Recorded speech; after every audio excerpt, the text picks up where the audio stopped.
Assalamualaikum warahmatullahi wabarakatuh. Perkenalkan, nama saya Rizka Nur Aprilia Ibrahim dengan NIM 151420070. Saya dari kelas 3 CPGSD Fakultas Ilmu Pendidikan Universitas Negeri Gorontalo. Di sini saya akan menjelaskan materi tentang konsep esensial geografi. Geografi merupakan ilmu yang mempelajari tentang lokasi serta persamaan, perbedaan keruangan atas fenomena fisik, dan manusia di atas permukaan bumi. Istilah geografi berasal dari bahasa Yunani, yaitu geo yang artinya bumi, dan graphien yang artinya lukisan atau tulisan. Jadi, bisa dibilang geografi itu tulisan tentang bumi.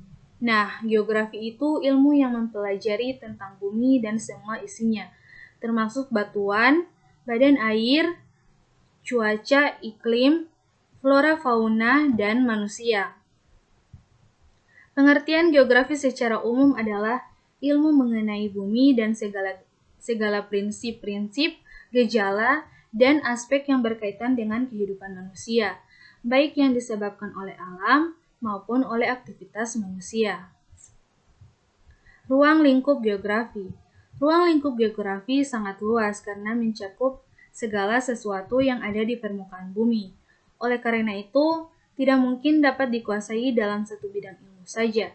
Secara garis besar, ilmu geografi terbagi menjadi dua bagian besar, yaitu geografi fisik dan geografi non-fisik atau geografi sosial. Nah, saya akan menjelaskannya satu persatu. Yang pertama, geografi fisik. Geografi fisik adalah bagian ilmu geografi yang mempelajari tentang semua peristiwa di muka bumi, baik di darat, laut, udara, maupun di luar angkasa beserta faktor penyebab terjadinya. Nah, contoh geografi fisik seperti proses terjadinya hujan, proses siklus air, proses pembentukan tanah, dan perbedaan iklim. Selanjutnya, yang kedua, geografi non-fisik atau geografi sosial. Geografi sosial adalah bagian ilmu geografi yang mempelajari interaksi antar manusia maupun antar lingkungan.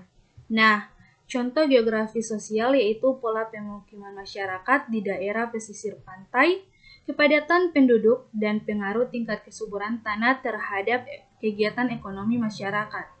Selanjutnya, objek geografi. Saat ini, objek studi geografi jauh lebih luas.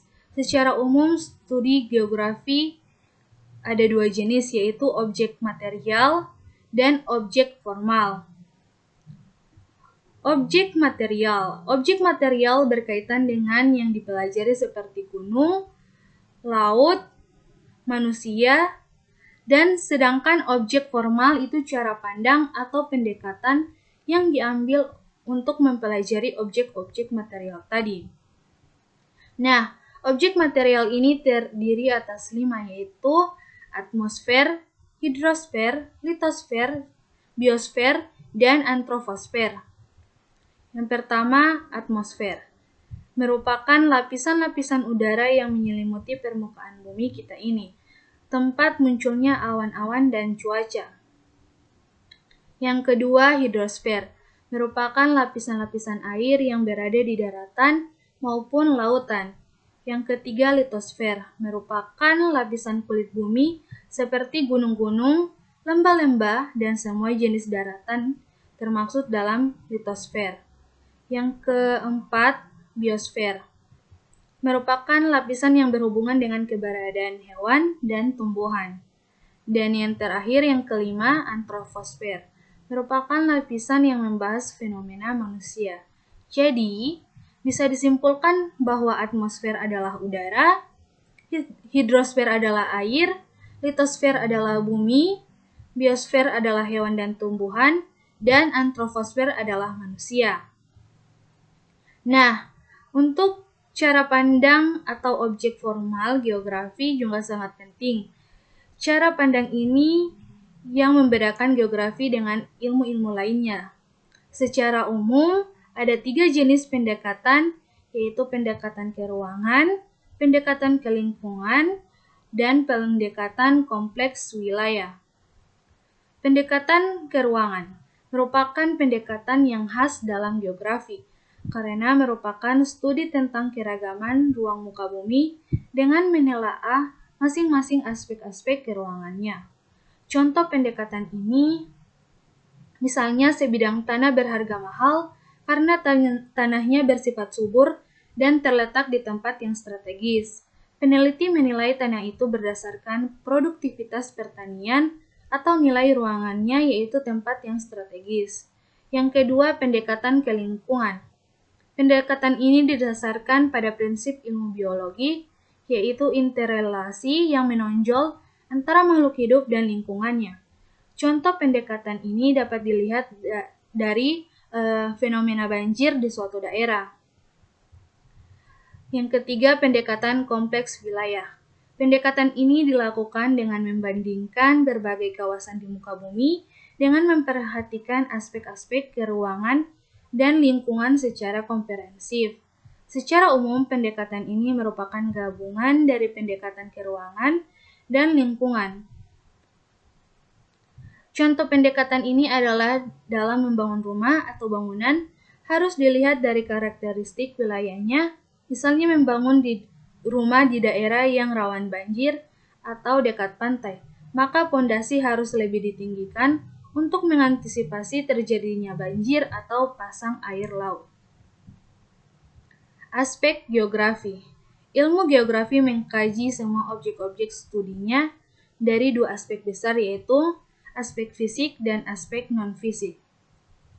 Yang pertama, aspek fisik. Aspek fisik merupakan fenomena geosfer yang berhubungan dengan keadaan alamiah, keadaan bentuk muka bumi, perairan, keadaan udara, potensi muka bumi, tumbuhan, dan hewan. Aspek fisik ini terbagi atas 3, yaitu aspek topologi, aspek abiotik, dan aspek biotik. Aspek topologi adalah aspek geografi fisik yang berkaitan dengan atau lokasi suatu wilayah. Secara umum, aspek topologi mengenai hal-hal yang berkenaan dengan letak daerah dan negara, bentuk muka buminya, luas area, dan batas-batas wilayah yang mempunyai ciri-ciri khas tertentu. Aspek abiotik adalah aspek geografi yang berkaitan dengan tanah dan air suatu wilayah. Secara umum, aspek abiotik membahas hal-hal yang berkenaan dengan unsur kondisi tanah. Aspek biotik adalah aspek geografi fisik yang berkaitan dengan makhluk hidup. Secara umum, aspek biotik membahas mengenai hal-hal yang berkenaan dengan unsur tumbuhan, hewan, serta kajian penduduk. Konsep geografi. Ada 10 konsep dalam geografi, yaitu yang pertama konsep lokasi, yang kedua konsep jarak, yang ketiga konsep keterjangkauan, yang keempat konsep pola, yang kelima konsep morfologi, yang keenam konsep aglomerasi, yang ketujuh konsep nilai guna, yang kedelapan konsep interaksi atau interdependensi, yang kesembilan konsep diferensiasi area, dan yang ke-10 konsep keterkaitan ruang. Yang pertama, konsep lokasi. Lokasi atau letak adalah posisi spasial suatu objek di permukaan bumi. Secara umum, lokasi terbagi menjadi 2, yaitu lokasi absolut dan lokasi relatif. Kedua jenis lokasi ini memiliki objek referensi yang berbeda dan memiliki kegunaan analisa yang berbeda pula. Lokasi absolut adalah letak suatu daerah dilihat dari lintang dan bujur lokasi tersebut.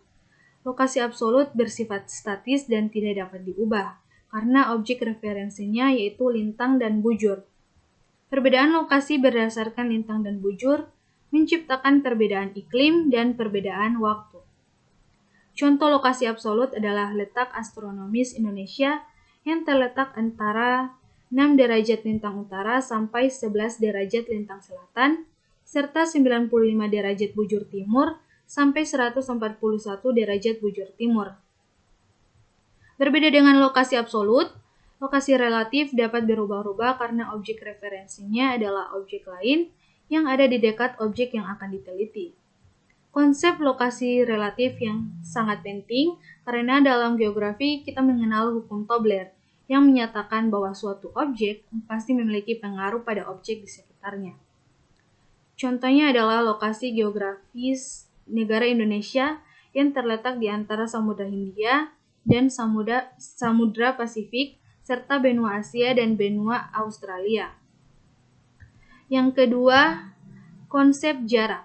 Konsep jarak adalah konsep yang menjelaskan ruang yang harus ditempuh atau usaha yang harus diberikan untuk mencapai suatu lokasi tertentu. Sama seperti lokasi, secara umum terdapat dua jenis jarak, yaitu jarak absolut dan jarak relatif. Jarak absolut adalah jarak antar lokasi yang dinotasikan dalam satuan panjang seperti meter, kilometer, atau mil. Konsep jarak absolut bersifat tetap dan tidak dapat diubah-ubah, sama seperti lokasi absolut.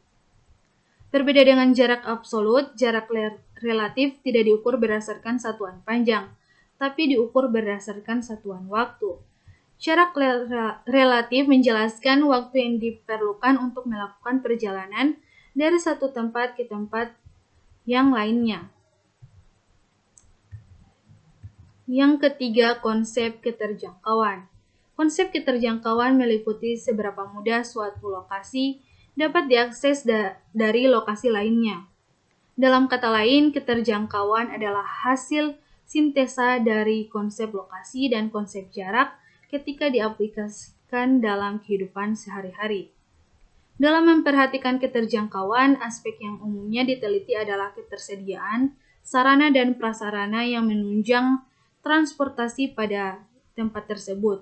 Selain itu, keterjangkauan juga meninjau aspek fisik seperti topografi dan bentang alam yang ada pada wilayah tersebut. Contohnya, penerapan konsep keterjangkauan adalah Labuan Bajo yang tadinya sulit untuk diakses, padahal merupakan destinasi wisata global. Sekarang Labuan Bajo sudah punya bandara sendiri, yaitu Bandara Komodo, serta jalan-jalan konektor maupun dalam kota yang diaspal dengan baik. Selain itu, kota-kota di Pulau Flores juga sekarang dibangun pelabuhan untuk menunjang aksesibilitas lewat laut yang lebih tinggi. Yang keempat, konsep pola. Konsep pola mencoba mengartikan struktur, bentuk, serta persebaran aktivitas baik alami maupun sosial yang terjadi di permukaan bumi.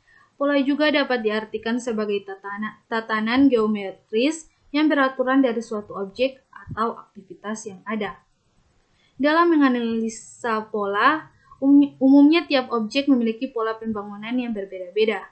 Kita dapat menganalisa pola pembangunan tersebut untuk mendapatkan gambaran mengenai aktivitas yang terjadi dan kondisi geografis di sekitarnya. Contohnya adalah rumah-rumah di Greenland dibangun sesuai dengan keberadaan permukaan non-es sehingga menciptakan pola yang unik. Yang kelima, konsep morfologi. Konsep morfologi membahas mengenai bentuk permukaan bumi yang ada pada suatu lokasi. Bentuk permukaan bumi seperti pegunungan, gunung berapi, lembah, danau, sungai, dataran tinggi, dan dataran rendah merupakan faktor-faktor yang dapat mempengaruhi aktivitas manusia secara spasial. Oleh karena itu, harus kita teliti dengan seksama. Contohnya adalah daerah di sekitar Gunung Solfatara di Italia yang dipenuhi aktivitas vulkanisme serta belerang sehingga tidak aman untuk ditinggali. Yang keenam, konsep aglomerasi. Konsep aglomerasi membahas mengenai pemusatan aktivitas pada wilayah tertentu yang memiliki keunggulan baik spasial maupun aspasial. Namun, terdapat pula penyebaran aktivitas dari suatu lokasi. Umumnya hal ini dilakukan untuk menghindari kompetisi ataupun untuk menjaga dominasi pasar. Konsep aglomerasi pada dasarnya membahas keduanya serta menganalisa mengapa fenomena tersebut terjadi pada suatu lokasi dan tidak terjadi pada lokasi yang lain. Contohnya adalah nelayan yang seperti gambar di samping ini umumnya beraglomerasi ke dalam satu kampung khusus yaitu kampung nelayan di mana perekonomiannya didasari atas penangkapan dan pengolahan ikan. Yang ketujuh, konsep nilai kegunaan. Dalam menganalisa aktivitas atau objek secara geografis, kita harus mengetahui nilai guna atau potensi dari suatu lokasi. Dengan mengetahui nilai guna terbaik dari suatu wilayah, kita dapat melakukan proses perencanaan yang lebih baik dan terstruktur untuk merancang daerah tersebut. Namun, tentu saja nilai guna suatu lokasi dapat berubah-ubah tergantung kemampuan serta kemauan orang untuk memanfaatkan lokasi tersebut. Selain itu, nilai guna juga sangat bergantung pada ketersediaan teknologi dan ketersediaan modal untuk melakukan pengembangan di wilayah tersebut. Contohnya adalah gunung-gunung dengan pemandangan indah lebih cocok dijadikan tempat wisata ketimbang penambangan sumber daya mineral. Yang kedelapan, konsep interaksi dan interdependensi. Konsep interaksi dan interdependensi menyoroti bagaimana suatu wilayah atau aktivitas berinteraksi dan saling bergantung dengan wilayah atau aktivitas lainnya. Seperti yang sudah kita pelajari pada hukum Tobler, setiap objek memiliki pengaruh pada objek lain yang ada di sekitarnya dan dipengaruhi pula oleh objek di sekitarnya. Contoh interaksi dan interdependensi adalah pedesaan dengan area perkotaan. Pedesaan menghasilkan bahan makanan yang akan didistribusikan ke perkotaan, sedangkan perkotaan menghasilkan barang manufaktur yang dijual ke desa-desa. Yang kesembilan, konsep diferensiasi area. Konsep diferensiasi area bertujuan untuk menunjukkan dan menjelaskan mengapa terdapat perbedaan fenomena baik fisik maupun sosial antar wilayah. Diferensiasi areal membandingkan wilayah tersebut untuk menemukan apa yang sebenarnya menjadi pembeda. Contohnya adalah di Swiss. Dataran rendah di lereng gunung cocok untuk dijadikan permukiman, sedangkan dataran tingginya lebih cocok untuk dijadikan area wisata ski ataupun hiking. Dan yang terakhir, konsep keterkaitan ruangan. Konsep keterkaitan ruangan menjelaskan bahwa sesuatu yang terjadi di wilayah tertentu bisa saja disebabkan oleh aktivitas di wilayah lain. Mirip dengan interaksi dan interdependensi, namun keterkaitan ruang umumnya bersifat sebab akibat, bukan saling pengaruh. Konsep ini merupakan perwujudan dari eksternalitas yang pasti ditimbulkan oleh suatu aktivitas. Tidak mungkin ada aktivitas yang sama sekali tidak memiliki eksternalitas. Oleh karena itu, keterkaitan keruangan ini sangat perlu diteliti dalam menjelaskan aktivitas secara spasial. Contohnya adalah eksploitasi hutan berlebihan seperti penebangan liar pada daerah hulu sungai dapat menyebabkan banjir di daerah hilir sungai. Jadi, dapat disimpulkan dalam menganalisa suatu fenomena secara geografis, kita harus senantiasa merujuk pada 10 konsep geografi yang ada di atas. Selain memudahkan kita dalam menstrukturkan kajian yang akan dibuat, ke-10 konsep tersebut juga akan membantu kita dalam mengaitkan antara aspek spasial dengan aspasial. Jadi, dapat disimpulkan dalam menganalisa suatu fenomena secara geografis, kita harus senantiasa merujuk kepada 10 konsep geografi. Selain memudahkan kita dalam menstrukturkan kajian yang akan dibuat, ke-10 konsep tersebut juga akan membantu kita dalam mengaitkan antara aspek spasial dengan aspasial.